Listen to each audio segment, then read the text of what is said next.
নমস্কার বন্ধুরা, সকলে কেমন আছো? আশা করি সকলে ভালো আছো। তো আজকে একটা নিরামিষ রান্নার রেসিপি দেখাবো, ভেন্ডি আলুর তরকারি, যেটা রুটি দিয়ে খেতে সকালবেলা ব্রেকফাস্টে বা রাতের ডিনারে খুব ভালো লাগে। ভিডিওটা শেষ পর্যন্ত দেখবেন এবং ভিডিওটা ভালো লাগলে আপনারা লাইক ফলো সাবস্ক্রাইব করবেন। প্রথমে কড়াতে তেল দিয়ে 5 ফোড়ন আর একটা কাঁচা লঙ্কা, দুটো চেরা কাঁচা লঙ্কা দিয়ে ভালো করে নেড়ে চেড়ে আমি এইভাবে আলু কেটে দিয়ে দিলাম। দিয়ে আলুটা সামান্য একটু নুন দিয়ে একটু ভাজতে থাক। আলুটা ভালো করে ভেজে নেবো এপিট ওপিট করে, কারণ আলুটাই সিদ্ধ হতে বেশি সময় লাগে।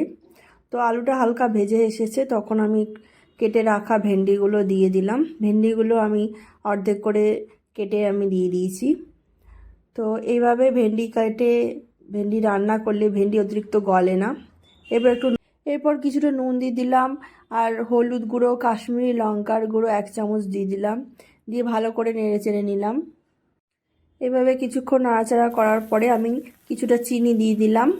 এই সময় চিনি দিয়ে দিলে ভালোভাবে ভেন্ডি এবং আলুর মধ্যে স্বাদটা খুব সুন্দর আসে। এভাবে কিছুক্ষণ নেড়ে চেড়ে নিয়ে দিয়ে দেবো 2 বাটি জল, যাতে ভালোভাবে সবজিগুলো সমস্ত সেদ্ধ হয়ে যায়। তো ভালো করে 2 বাটি জল মিশিয়ে দিয়ে নাড়াচাড়া করে নেবো। নিয়ে চাপা দিয়ে প্রায় 10 মিনিট মতো রাখবো। তো কিছুক্ষণ চাপা দিয়ে 10 মিনিট মতো রেখে একটা ভাজা মশলা দিয়ে দেবো, ভেজে রাখা জিরে গুঁড়ো। তো ভেজে রাখা জিরে গুঁড়ো আমি 1 চামচ দিয়ে দিলাম। দিয়ে ভালো করে নেড়েচেড়ে দিয়ে আমি 10 মিনিট মতো চাপা দিয়ে রাখবো, একদম আস্তে জাল দিয়ে।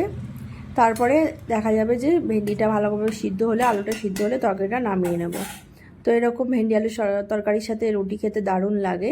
ভিডিওটা ভালো লাগলে আপনারা অবশ্যই লাইক, ফলো এবং সাবস্ক্রাইব করবেন এবং কমেন্ট করে জানাবেন। ধন্যবাদ সকলকে ভিডিওটা শেষ পর্যন্ত দেখার